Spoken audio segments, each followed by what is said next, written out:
नमस्कार मित्रांनो, मी संतोष आंबटकर, PSI 2011, त्यासोबतच ट्रेझरी ऑडिटर 2012 म्हणून माझं सिलेक्शन झालेलं होतं. सह्याद्री परिवार नाशिक यांच्या यूट्यूब चॅनलमध्ये आपलं या ठिकाणी सहर्ष स्वागत आहे. गेल्या काही काळामध्ये MPSCने घेतलेल्या गट ब आणि गट क साठी ज्या पूर्वपरीक्षा आहेत त्याचं विश्लेषण या ठिकाणी आपण यूट्यूबच्या माध्यमातून त्या ठिकाणी देत आहोत. खऱ्या अर्थाने 2023 पर्यंत जी एक्झाम झालेली होती तोपर्यंत गट ब आणि गट क ही जी परीक्षा होती ही वेगवेगळ्या पद्धतीने व्हायची. अलग अलग परीक्षा त्या ठिकाणी घेतल्या जायच्या. मात्र 30 एप्रिल 2023 रोजी जी परीक्षा आपली गट ब आणि गट क साठी घेण्यात आलेली आहे याची पूर्वपरीक्षा ही एकच घेण्यात आलेली आहे आणि याच्या पुढच्या काळात सुद्धा गट ब आणि गट क साठी एकच संयुक्त परीक्षा त्या ठिकाणी घेतली जाणार आहे. आज रोजी आपण गट ब आणि गट क साठी जी संयुक्त परीक्षा 30 एप्रिल 2023 ला घेण्यात आली त्याचं विश्लेषण जे आहे इकॉनॉमिक्स या विषयाचं या ठिकाणी आपण घेणार आहोत. तर आपण विश्लेषणाला या ठिकाणी सुरुवात करूया. सर्वप्रथम तर काही प्रश्न असे आहेत की जे इकॉनॉमिक्सशी रिलेटेड नाही, मात्र थोडा का होईना इकॉनॉमिक्सशी त्यांचा संदर्भ त्या ठिकाणी असतो. जिओग्राफीमध्ये काही गोष्टी अशा असतात की जिओग्राफीमध्ये त्या पॉप्युलेशनच्या बाबतीमध्ये किंवा लोकसंख्याशास्त्राच्या बाबतीमध्ये विचारल्या जातात, मात्र त्यांचा कुठेतरी कनेक्शन आपल्या इकॉनॉमिक्सशी असतं. तर आपण सुरुवात या ठिकाणी करूया.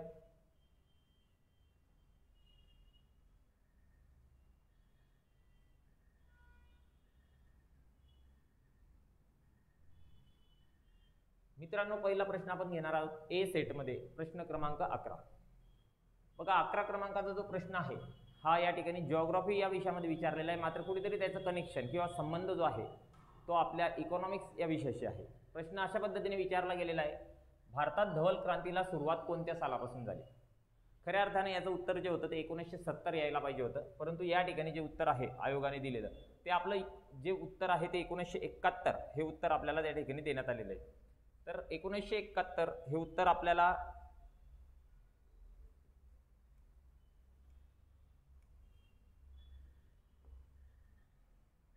हे बरोबर उत्तर त्या ठिकाणी आयोगाने दिलेलं आहे. खऱ्या अर्थाने 13 जानेवारी 1970 रोजी लाल बहादूर शास्त्री भारताचे पंतप्रधान असताना आपल्या देशामध्ये धवल क्रांतीला सुरुवात झालेली होती. मात्र घोषणा जी होती ती 1970 मध्ये करण्यात आली आणि खऱ्या अर्थाने सुरुवात 1971 मध्ये झालेली आहे.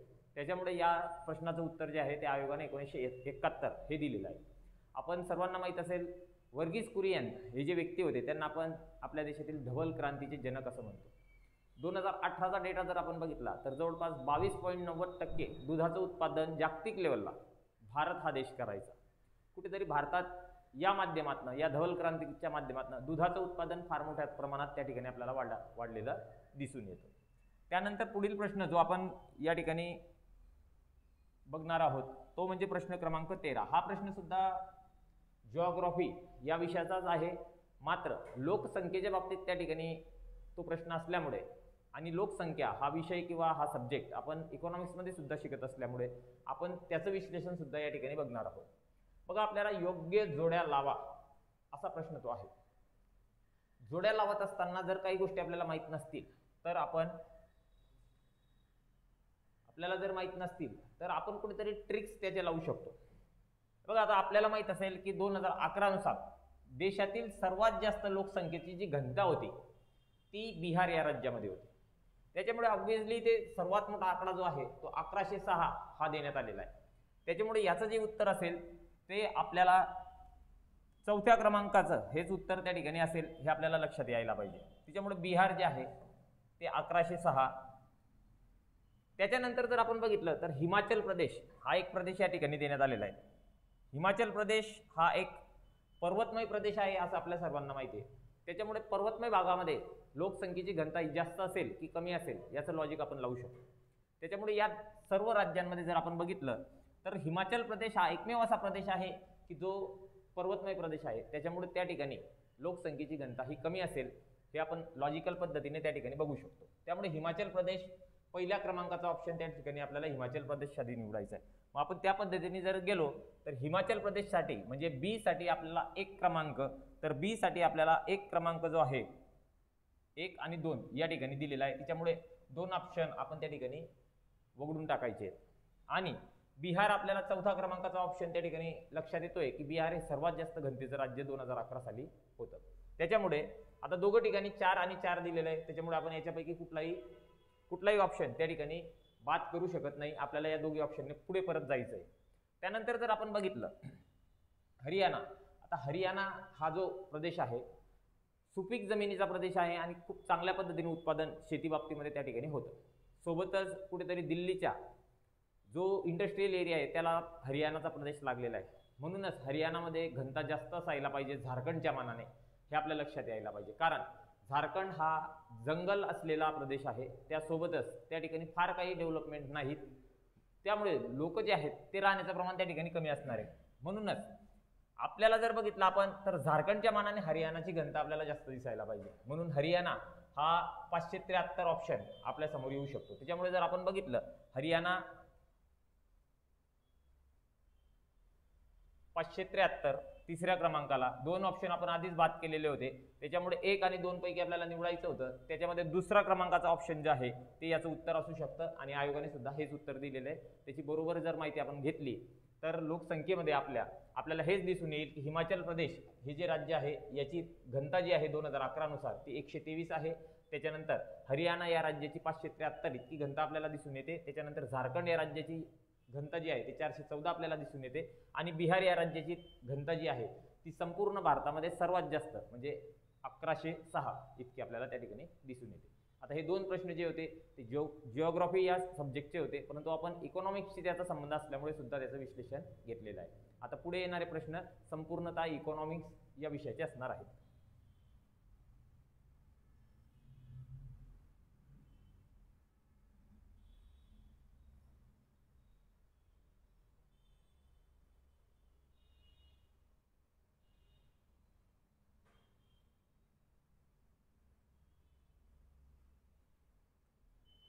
आता हा इकॉनॉमिक्स या विषयावर नियोजन आयोगाने दारिद्र्याच्या बाबतीमध्ये ज्या व्याख्या केलेल्या आहेत त्याच्या बाबतीत विचारला गेलेला प्रश्न आहे.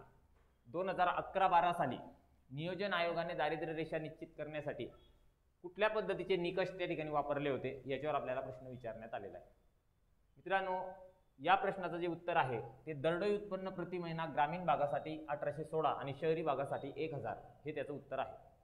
वेळोवेळी नियोजन आयोग असेल, भारताचा वित्त विभाग असेल किंवा मग ज्या विविध संस्था आहेत CSO असेल, NSSO असेल, आपल्या देशातील दारिद्र्य मोजण्यासाठी किंवा मग इतर समित्यांची त्या ठिकाणी नेमणूक आपलं केंद्र सरकार करत असतं. याच पद्धतीने नियोजन आयोगाने 2011-12 साठी जे निकष लावलेले होते तर ग्रामीण भागासाठी 816 रुपये आणि शहरी भागासाठी 1000 रुपये काय दरडोई उत्पन्न प्रति महिना. प्रति महिन्याला एका व्यक्तीच्या वाट्यावर येणारं जे उत्पन्न असेल ते ग्रामीण भागात जर 816 किंवा त्याच्यापेक्षा जास्त असेल तर तो व्यक्ती दारिद्र्य रेषेच्या वर त्या ठिकाणी मानला गेला होता आणि ज्या व्यक्तीचं शहरामध्ये राहत असलेल्या व्यक्तीचं 1000 किंवा त्याच्यापेक्षा जास्त जर उत्पन्न असेल तर त्या ठिकाणी ते मोजलं गेलं होतं. या नियोजन आयोगाच्या या अभ्यासानुसार भारतामध्ये जवळपास 21.9 इतके टक्के लोक जे होते ते दारिद्र्य रेषेखाली त्यावेळेला बघून आलेले आहेत. तर वेळोवेळी आपल्याला जे आयोग प्रश्न विचारतं तर आपण आता 2011चा का विचारला गेलेला असेल प्रश्न, तर त्याचं कारण असं आहे की आपली जी लोकसंख्या मोजली गेली होती ती 2011ला मोजली गेली होती आणि त्याच्यानंतरच नियोजन आयोगाने याच्यावर अभ्यास केलेला आहे. 2021चे आकडे अजून पूर्णतः बाहेर आलेले नाही. 2021च्या लोकसंख्येचे आकडे बाहेर आल्यानंतर नक्कीच नियोजन आयोग परत याच्यावर नवीन समिती नेमून भारतातील दारिद्र्याचं प्रमाण किती आहे याचं मोजमाप करेल. यानंतर पुढील प्रश्न जो विचारला गेलेला आहे 22 क्रमांक प्रश्न ए सेटमध्ये विशेष प्रदेश विकास कार्यक्रम यासाठी तयार करण्यात आला.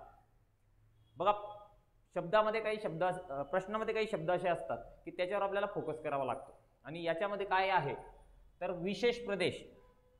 आता विशेष प्रदेश म्हणजे काय तर आपल्या देशात बघा दारिद्र्य निर्मूलन व रोजगार वाढ. आता पूर्ण देशाची याच्यामध्ये विचार केलेला असेल का? आता इथे फक्त काय दिलेलं आहे दारिद्र्य निर्मूलन आणि रोजगार वाढ.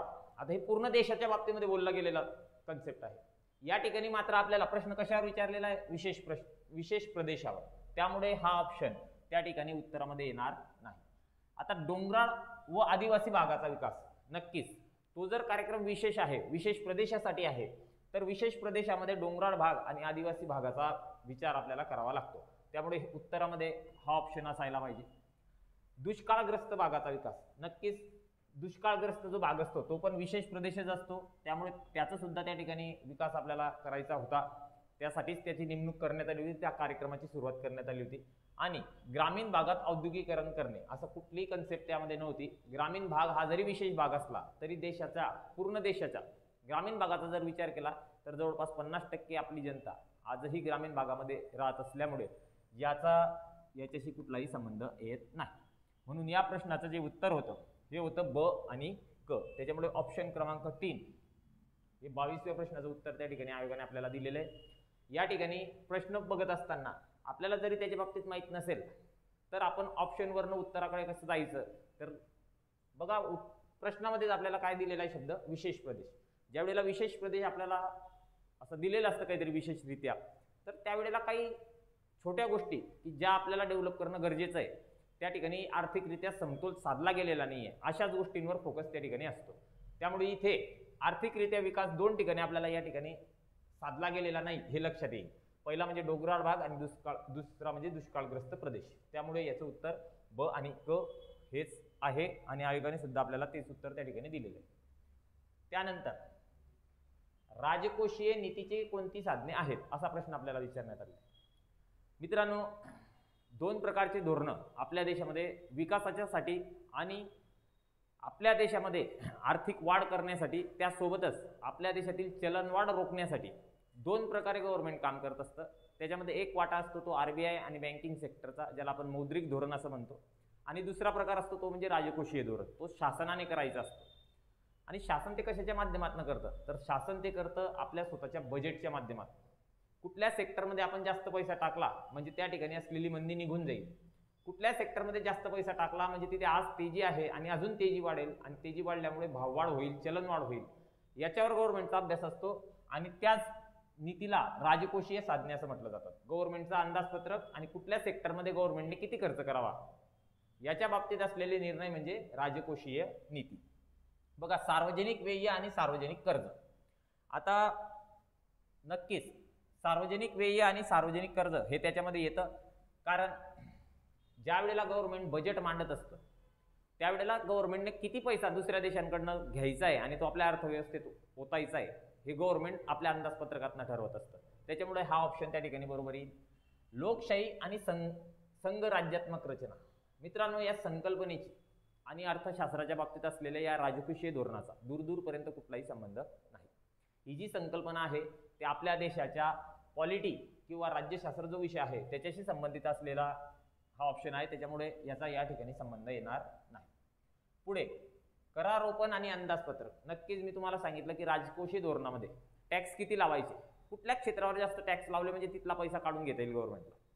जास्त टॅक्स लावल्यामुळे त्या वस्तूंची विक्री आपोआप कमी होईल, किंवा टॅक्स लावल्यानंतर गव्हर्नमेंटने कुठल्या सेक्टरच्या लोकांकडनं पैसा कमी केल्यामुळे त्या ठिकाणची जी चलनवाढ आहे ती कमी होईल, त्या पद्धतीने गव्हर्नमेंट निर्णय घेत असते. त्यामुळे करारोपण आणि अंदाजपत्रक हे सुद्धा राजकोषीय नीतीचे साधने आहेत. आणि संसद आणि प्रशासन हा चौथा ऑप्शन दिलेला आहे, याचाही अर्थशास्त्राशी फार काही संबंध नाही. संसद आणि प्रशासन हा आपण पॉलिटी या विषयाशी निगडित असलेला त्या ठिकाणी त्यांनी ऑप्शन दिलेला आहे, आणि तो सुद्धा या ठिकाणी आपल्या उत्तरामध्ये पाहिजे त्या पद्धतीने फिट बसत नाही. त्यामुळे आपलं उत्तर जे असेल ते अ आणि क या 2 ऑप्शनशी संबंधित असेल. चौथ्या क्रमांकाचं जे उत्तर आहे ते या ठिकाणी आयोगाने आपल्याला दिलेलं आहे. त्याच्यानंतर आपण जर पुढच्या प्रश्नाकडे गेलो तर या ठिकाणी प्रश्न विचारलेला आहे, उज्ज्वल डिस्कॉम ॲश्युरन्स योजना कोणी सुरू केली. बघा मित्रांनो, वेळोवेळी केंद्र सरकार आपल्या बजेटमध्ये किंवा आर्थिक पाणीचे जे वेगवेगळे अहवाल असतात त्याच्यामध्ये तुम्हाला अशा बाबतीमध्ये असलेल्या वेगवेगळ्या स्कीम ज्या आहेत गव्हर्नमेंटच्या त्या बघायला मिळतात. आता ही जी स्कीम आहे त्यावेळेला गव्हर्नमेंटने काढलेली होती आणि ती काढली होती केंद्र सरकारने. केंद्र सरकारने याच्याकरता ही स्कीम काढलेली होती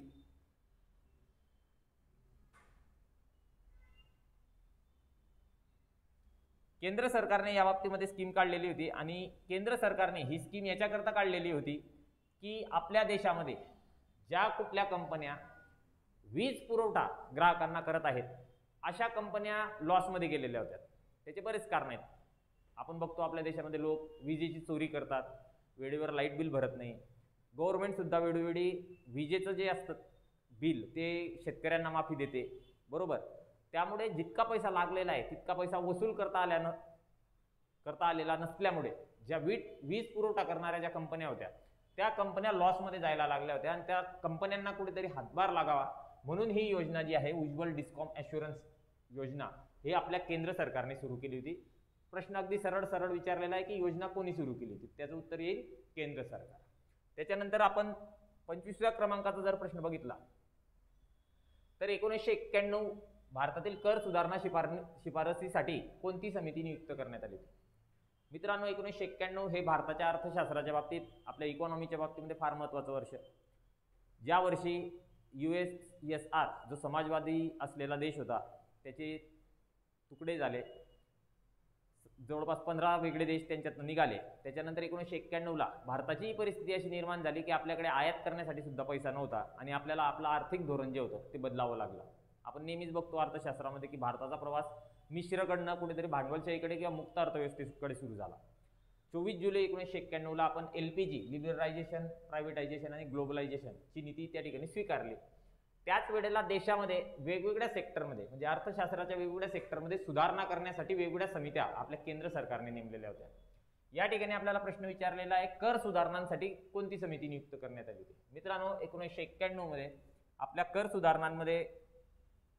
कर मध्ये सुधारणा करण्यासाठी डॉक्टर राजा चेलैया समिती नावाची समिती त्या ठिकाणी केंद्र सरकारने स्थापन केलेली होती. या समितीने भरपूर काही वेगवेगळ्या पद्धतीच्या प्रत्यक्ष आणि अप्रत्यक्ष करांच्या शिफारसी आपल्या केंद्र सरकारला दिल्या आणि भरपूर अशा, म्हणजे बहुतांश ज्या शिफारसी होत्या त्या केंद्र सरकारने त्या ठिकाणी स्वीकारलेल्या आहेत.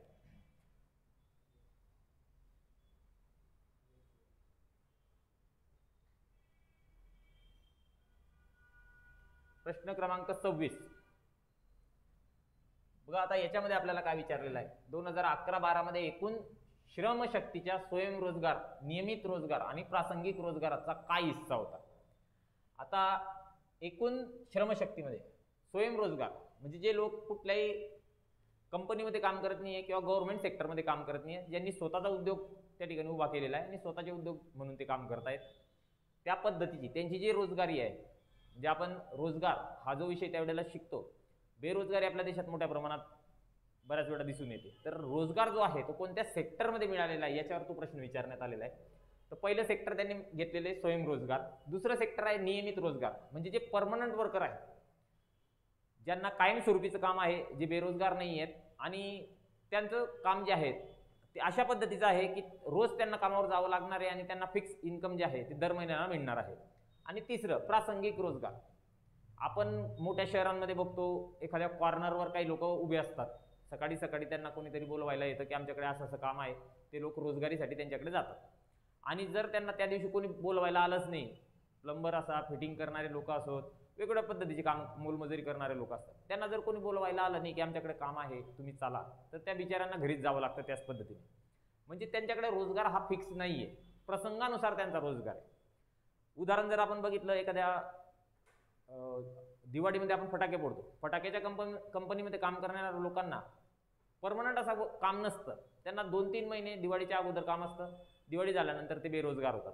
असे जे लोक असतात, किंवा मग शेतीचा विचार जर आपण केला तर 12ही महिने कुठल्याही पद्धतीचं काम शेतीमध्ये नसतं. पावसाळा आणि हिवाळा जेव्हा पाण्याचा पुरवठा जास्त असतो शेतीमध्ये, त्यावेळेला काम जास्त असतं, उन्हाळ्यामध्ये काम कमी होऊन जातं. तर प्रसंगानुसार जे काम असतात किंवा ज्यांचा रोजगार हा प्रसंगानुसार ठरलेला असतो, त्या पद्धतीचे असतात प्रासंगिक रोजगार. आता आपल्याला जर आपण बघितलं आणि विचार केला व्यवस्थितरित्या, याच्या बाबतीत आपण पूर्ण माहिती घेतलेली नसेल किंवा पूर्णतः आपला अभ्यास पण नसेल, तर तरी याचं उत्तर आपल्याला त्या ठिकाणी बघायला मिळतं. बघा, देशामध्ये आता या ठिकाणी जे ऑप्शन दिलेले आहेत, स्वयंरोजगार 52%. नक्कीच कुठलाही देश असो त्या ठिकाणी स्वयंरोजगार असणाऱ्या लोकांची संख्या जास्त असणार आहे. कशापेक्षा?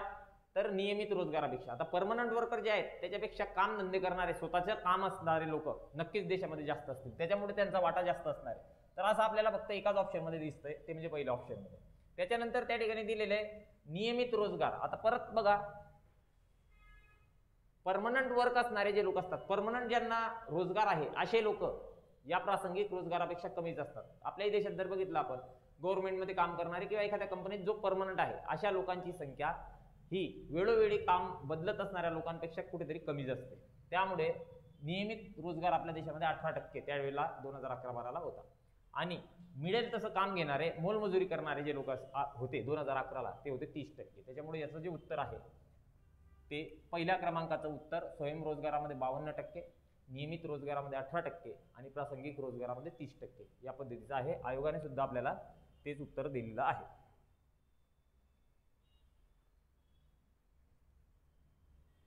पुढील प्रश्न आहे मित्रांनो, हा आहे ॲग्रिकल्चरच्या विषयी. खाद्यतेलांवरील राष्ट्रीय मिशन तेल पाम कधी सुरू करण्यात आले? तर आपल्या देशामध्ये ऑगस्ट 2021ला या पद्धतीची योजना जी आहे ती केंद्र सरकारने त्या ठिकाणी सुरू केली. आता या योजनेच्या बाबतीत जर आपण बघितलं मित्रांनो, पाम तेल म्हणजे भारत हा कृषी प्रधान देश आहे. आज जागतिक पातळीवर जर आपण बघितलं तर चायना या देशानंतर कृषी उत्पादन जे आहे ते भारत या देशात सर्वाधिक आहे. मात्र तरी सुद्धा भारताला दोन गोष्टी अशा आहेत की ज्या शेतीमध्ये उत्पादित होत असल्या तरी आपल्याला आयात कराव्या लागतात आणि फार मोठ्या प्रमाणात आयात कराव्या लागतात. त्यामध्ये पहिली गोष्ट आहे डाळी आणि दुसरी गोष्ट आहे तेलाचे प्रॉडक्ट तयार करणाऱ्या ज्या काही बिया म्हणतो आपण त्या, म्हणजे खाद्यतेल जे आहे ते आपल्याला आयातच करावं लागतं. आपण ऑस्ट्रेलिया, मलेशिया, थायलंड वगैरे या देशांकडनं तेल बिया ज्या आहेत त्या आयात करतो किंवा डायरेक्ट तेल आयात करतो. तर आपल्याला पाम तेल याच्यावर हा प्रश्न विचारलेला आहे. तर भारतामध्ये कुठेतरी आपलं उत्पादन वाढावं, आपल्या देशामध्ये पाम तेलाच्या बाबतीमध्ये आपण स्वतः आत्मनिर्भर व्हावं, यासाठी केंद्र सरकारने ऑगस्ट 2021 मध्ये ही योजना त्या ठिकाणी आखलेली होती. हा प्रश्न जवळपास चालू घडामोडींशी रिलेटेड आहे, परंतु अशा योजना ज्या आहेत त्या आपण कुठेतरी बजेट असो किंवा आर्थिक पाणी असो याच्यामध्ये त्याचा अभ्यास करणं या ठिकाणी गरजेचं ठरतं.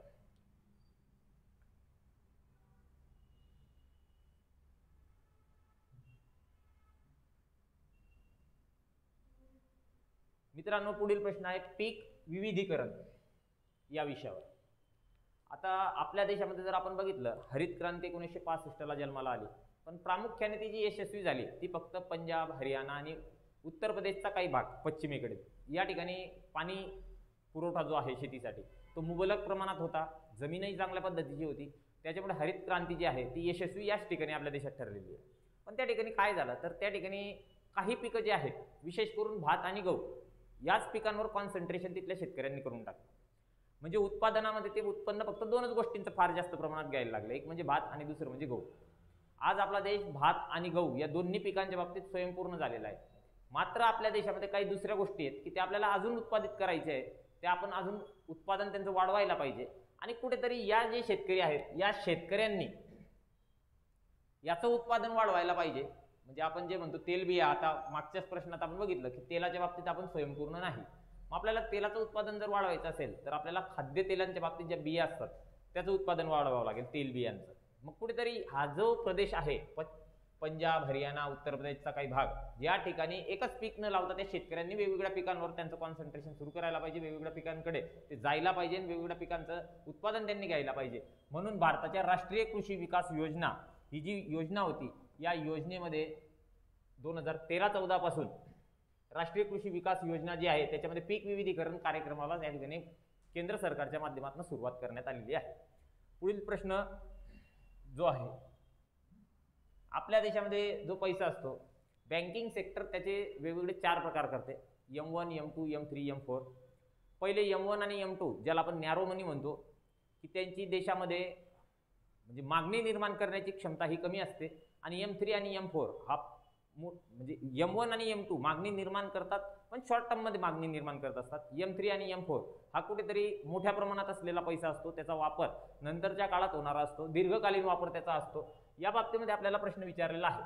तर बघा, पोस्ट ऑफिसच्या बाबतीमध्ये काही वर्षांपासून RBI ने वेगळं धोरण स्वीकारलेलं आहे. त्याच्यामुळे पोस्ट ऑफिस हे 2 शब्द या ठिकाणी आपल्याला 2 ऑप्शन मध्ये दिलेले आहेत, ते आपल्याला इथे घ्यायचे नाही. त्याच्या बाबतीत वेगळ्या पद्धतीने त्या ठिकाणी RBI आपल्याकडे ट्रीटमेंट देत असते. बँकांकडील मुदत ठेवी आणि बँकांकडील मागणी ठेवी या 2 गोष्टींचा त्या ठिकाणी M3 याच्यामध्ये समावेश होतो. त्याच्यामुळे जर आपण विचार केला ऑप्शन मध्ये तर क आणि ड म्हणजे 2 नंबरचा जो ऑप्शन आहे हा या ठिकाणी या प्रश्नाचं उत्तर त्या ठिकाणी आहे. तर पोस्ट ऑफिस यांच्या बचत ठेवी या M3 मध्ये येत नाहीत आणि पोस्ट ऑफिसच्या एकूण ठेवी ह्या सुद्धा M3 मध्ये येत नाही. तर काय येतं तर बँकांकडील मुदत ठेवी, बँकांकडील मागणी ठेवी, आणि हे 2 ऑप्शन त्या ठिकाणी पोस्टाचे असल्यामुळे आपल्याला ते घ्यायचे नाहीत. तर क आणि ड हा त्या ठिकाणी योग्य पर्याय आहे आणि आयोगाने सुद्धा त्याचं उत्तर तेच दिलेलं आहे. त्याच्यानंतर पुढील प्रश्न,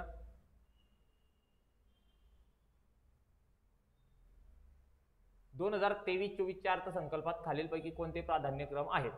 आता बघा, 4ही ऑप्शन असे दिलेले आहेत की देशाचे आज गरजेचे असलेले आहेत, आणि या ठिकाणी अशाच पद्धतीने प्रश्न आहे. बघा, अर्थसंकल्पाच्या बाबतीमध्ये आपल्याला पूर्ण ज्ञान, परीक्षेच्या आधी जर अर्थसंकल्प आलेला असेल तर आपल्याला पूर्ण ज्ञान घेणं आवश्यक आहे.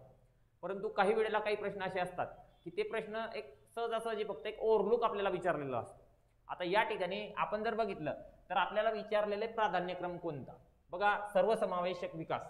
नक्कीच कुठलाही देश असो, कुठलाही सेक्टर असो, त्या सगळ्याच लोकांचा विकास करण्यासाठी गव्हर्नमेंट त्या ठिकाणी काम करत असतं. आपला देशही गरीब असो, श्रीमंत असो, प्रत्येक क्षेत्र असो, मग ते शेती असो, उद्योग असो किंवा मग सेवा क्षेत्र असो, सगळ्यांचा विकास त्या ठिकाणी करायचा आहे. म्हणून सर्वसमावेशक विकास हे सुद्धा आपला प्राधान्यक्रमामध्ये असलेला गोष्ट होती.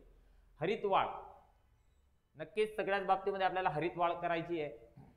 युवा शक्ती, डेमोग्राफिक डिव्हिडंड नावाचा जर एक संकल्पना आपण शिकली तर 65% जास्त आज आपल्या देशामध्ये 35 वर्षांपेक्षा कमी वय असलेले लोक आहेत, म्हणजे युवा देश आपला त्या ठिकाणी ओळखला जातो. तर युवा शक्ती हा सुद्धा 2023-24 आपला प्राधान्यक्रम त्या ठिकाणी होता. आणि आर्थिक क्षेत्र, नक्कीच आर्थिक विकास जर करायचा असेल तर सगळ्या आर्थिक क्षेत्रांना स्टॅबिलिटी जी आहे ती आपण कुठेतरी द्यायला पाहिजे, स्थिरता द्यायला पाहिजे आणि त्याच्यामध्ये विकास घडवून आणायला पाहिजे, तरच देशाचा विकास होऊ शकतो. त्यामुळे प्राधान्यक्रमामध्ये या चारही गोष्टी त्या ठिकाणी होत्या आणि चारही सेक्टरचा प्राधान्यक्रमामध्ये विचार करण्यात आलेला आहे 2023-24च्या अर्थसंकल्पात. त्यामुळे याचं उत्तर जे आहे ते अ, ब, क, ड म्हणजे वरील सर्व हे त्या ठिकाणी उत्तर अपेक्षित होतं आणि आयोगाने सुद्धा तेच उत्तर त्या ठिकाणी दिलेलं आहे. पुढील प्रश्नावर जर आपण गेलो, 12व्या वित्त आयोगाने राष्ट्रीय आपत्ती निवारण निधीची योजना केंद्र आणि राज्यांच्या योगदानासाठी मटिंबच्या प्रमाणात चालू ठेवण्याची शिफारस केली. बघा आता थोडा जुना प्रश्न झालेला आहे, बऱ्याच वर्षापूर्वीचा त्या ठिकाणी डाटा तुम्हाला विचारला गेलेला आहे. याच्यामध्ये आपल्याला उत्तर माहीत असेल अशी अपेक्षा फार कमी आहे, पण तुम्ही लॉजिकल पद्धतीने हा प्रश्न सोडवावा याची जास्त अपेक्षा आहे. बघा 25-75 आता आपल्याला निधीची जो वाटप आहे ती कुठे विचारलेली आहे, केंद्र आणि राज्य. म्हणजे पहिला वाटा जो असेल तो केंद्राचा असेल, नंतरचा वाटा जो असेल तो राज्याचा असेल. या ठिकाणी केंद्र 25% आणि राज्य 75%. तर अशा स्कीम आपल्या देशामध्ये कुठलीही स्कीम तुम्ही जर वाचन केली तर केंद्राचाच वाटा जास्त असतो आणि राज्याचा वाटा त्या मानाने कमी असतो. कारण प्रामुख्याचे जे स्रोत आहेत पैसा जमा करण्याचे, तो जीएसटी असेल, इन्कम टॅक्स असेल, कॉर्पोरेशन टॅक्स असेल, हे सगळे प्रमुख स्रोत जे आहेत ते केंद्र सरकारच्या ताब्यात आहेत आणि केंद्र सरकारकडेच मोठ्या प्रमाणात पैसा जमा होतो. आपण बघितलेलं आहे की वित्त आयोगाच्या माध्यमातून हा पैसा राज्यांमध्ये वाटप केला जातो, त्यावेळेला केंद्राचा वाटा नेहमी जास्त असतो. त्यामुळे हा ऑप्शन त्या ठिकाणी आपण विचारात घ्यायचा नाही, कारण केंद्राचा वाटा या ठिकाणी कमी दिलेला आहे. 50-50% आता हे ऑप्शनमध्ये येऊ शकतं, पण ते सुद्धा त्याचं उत्तर नाहीये, कारण केंद्र आणि राज्य अशा पद्धतीची स्कीम आपल्या देशात चालवत नाही. बहुतांश वेळा आपल्या देशामध्ये 75-25 याच पद्धतीने वाटप त्या ठिकाणी होत असतं. आता हा प्रश्न अशा पद्धतीने का सोडवायचा याचं कारण सांगतोय. 12वा वित्त आयोग म्हणजे फार जुना डाटा त्या ठिकाणी झाला.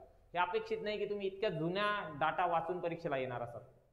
वाचून आपण किती डाटा वाचणार आहे आयोगाच्या बाबतीत. पण आता जो आयोग चालू आहे तो किंवा त्याच्या आधीचा आयोग, पण इतक्या डीपमध्ये जाऊन आपण इतक्या मागच्या आयोगाच्या बाबतीत अभ्यास केलेला नसतो. त्यामुळे लॉजिकने हा प्रश्न सोडवायचा अशा पद्धतीने मी तुम्हाला सांगतोय.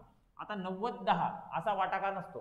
प्रामुख्याने पूर्वांचलचे जे राज्य आहेत, म्हणजे आज जे आपले मणिपूर, मेघालय, नागालँड वगैरे 7 सिस्टर स्टेट्स म्हणतो आपण, त्या राज्यांसाठी ज्या स्कीम असतात त्याच्यामध्ये केंद्राचा वाटा 90% असतो आणि राज्याचा वाटा 10% असतो. त्यामुळे सामान्य राज्यांसाठी हा ऑप्शन निवडायचा नाही. त्याच्यामुळे याचं बरोबर उत्तर जे आहे ते तिसऱ्या क्रमांकाचं 75% वाटा जो असेल तो केंद्र सरकारचा आणि 25% वाटा जो असेल तो राज्य सरकारचा, आणि आयोगाने सुद्धा तेच उत्तर त्या ठिकाणी दिलेले. प्रश्न क्रमांक 32, खालीलपैकी कोणती विधाने अयोग्य आहेत? बघा आता आपला जीएसटी जे आहे त्या बाबतीत प्रश्न विचारलेला आहे. एक साधं सरळ आणि सर्वात महत्त्वाची कन्सेप्ट, जीएसटी हा केंद्राने लावलेला टॅक्स आहे आणि जीएसटी केंद्र शासनच वसूल त्या ठिकाणी करतं. राज्यांचा कुठलाही वाटा त्या ठिकाणी नसतो. केंद्रशासित प्रदेश वाटा असतो पण वसूल नाही करत. त्याच्यानंतर केंद्रशासित प्रदेशांसाठी असलेला सुद्धा जीएसटी केंद्र सरकारच जमा करतं. 2 राज्यांमध्ये चालू असलेला इंटरस्टेट जो बिझनेस असतो किंवा व्यापार असतो त्याचा सुद्धा पूर्णतः जमा करण्याचा जो अधिकार आहे तो केंद्र सरकारचा आहे. आणि आपल्याला या ठिकाणी त्याच पद्धतीने कन्फ्यूज केलेलं आहे. यूजीएसटी केंद्र सरकार आणि केंद्रशासित प्रदेशांद्वारे गोळा केला जातो, तो चुकीचं आहे. या ठिकाणी फक्त लावला जातो केंद्रशासित प्रदेशांमध्ये, पण जमा केला जातो फक्त केंद्र सरकारकडनं. त्याच्यामुळे अविधान चुकीचं त्या ठिकाणी आहे. आयजीएसटी 2 राज्यांमध्ये जो इंटरस्टेट व्यापार होतो त्याच्यावर जो जीएसटी लावला जातो तो सुद्धा केंद्र सरकारच त्या ठिकाणी जमा करतो, राज्यांना जमा करण्याचा अधिकार देण्यात आलेला नाही. त्याच्यामुळे याचं जे उत्तर आहे आपल्याला अयोग्य विचारलेलं आहे, तर अ आणि ब दोन्ही अयोग्य आहेत, हे त्याचं उत्तर त्या ठिकाणी आहे. आता मानवी विकास निर्देशांकाच्या बाबतीमध्ये आपल्याला प्रश्न विचारण्यात आलेला आहे. मित्रांनो, 2010 सालापासून मानवी विकास निर्देशांक ऑक्सफर्ड आणि युनायटेड नेशन्स डेव्हलपमेंट प्रोग्राम या 2 संस्था त्या ठिकाणी मानवी विकास अहवाल सादर करतात. आपल्याला जर आपण जर याच्यामध्ये बघितलं तर बहुआयामी दारिद्र्य निर्देशांकामध्ये 3 गोष्टी त्या ठिकाणी देण्यात आलेल्या आहेत. पहिली देण्यात आलेली आरोग्य, दुसरं देण्यात आलेली शिक्षण आणि तिसरी देण्यात आलेली आहे राहणीमान. उत्पन्न याचा कोणताही संबंध त्या ठिकाणी नाही. तर 3 डायमेन्शन ज्या आहेत बहुआयामी दारिद्र्य निर्देशांकाच्या त्या आहेत आरोग्य, शिक्षण आणि राहणीमान. त्याच्यामुळे अ, क आणि ड हे आपलं उत्तर असायला पाहिजे, पर्याय क्रमांक 3. पुढील प्रश्न आहे, सप्टेंबर 2001 मध्ये जवाहर ग्राम समृद्धी योजना आणि रोजगार शाश्वती योजना कशामध्ये कोणत्या योजनेमध्ये एकत्रित करण्यात आलेल्या आहेत? याचं उत्तर जे आहे स्वर्ण जयंती ग्राम स्वरोजगार योजना. बघा आता प्रश्न जरा जुन्या काळातला विचारला गेलेला. 1999 ची योजना, 1993 ची योजना. आता या ज्या योजना आहेत कुठेतरी या योजना एकत्रित करण्यात येतात. पुढे चालून याच योजनेचं रूपांतर झालेलं आहे ते मनरेगामध्ये. 2008 साली आपण महात्मा गांधी रोजगार हमी योजना त्या ठिकाणी पूर्ण देशामध्ये सुरू केली. अगोदर ती 100 जिल्ह्यांमध्ये सुरू केलेली होती. नंतर पूर्ण देशामध्ये तिला लागू करण्यात आलं. तर याचं उत्तर जे असेल ते स्वर्ण जयंती ग्राम स्वरोजगार योजना. याच्यामध्ये या दोघी योजना त्या ठिकाणी इन्क्लूड करण्यात आल्या आहे आणि याचंच नाव पुढे चालून मग मनरेगा असं 2008 नंतर ठेवण्यात आलेले आहे.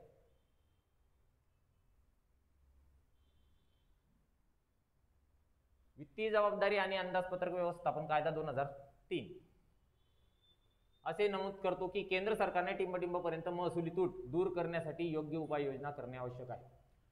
बघा देशामध्ये फार जास्त कर्ज घेऊन घ्यायचं आणि लोकांसाठी खर्च करायचं आणि लोकांना खुश करायचं अशी एक प्रथा सुरू झाली होती. म्हणजे कुठेतरी आपला देश कर्जबाजारी होतोय याच्याकडे नाही बघायचं, लोकांसाठी इलेक्शनच्या अगोदर जास्त खर्च करायचा म्हणजे लोक आपल्याच सरकारला मतदान करतील इलेक्शनमध्ये. कुठेतरी असे प्रकार आणि अशा चुकीच्या ज्या प्रथा होत्या त्या सुरू झालेल्या होत्या. त्यामुळे 2003 मध्ये एक कायदा त्या ठिकाणी करण्यात आला आणि त्या कायद्याचं नाव होतं वित्तीय जबाबदारी आणि अंदाजपत्रक व्यवस्थापन कायदा 2003. या कायद्यानुसार आपल्याला दरवर्षी आपली जी तूट होती अर्थसंकल्पातली ही कमी कमी करत जायची होती आणि ती तूट 3% आणायची होती.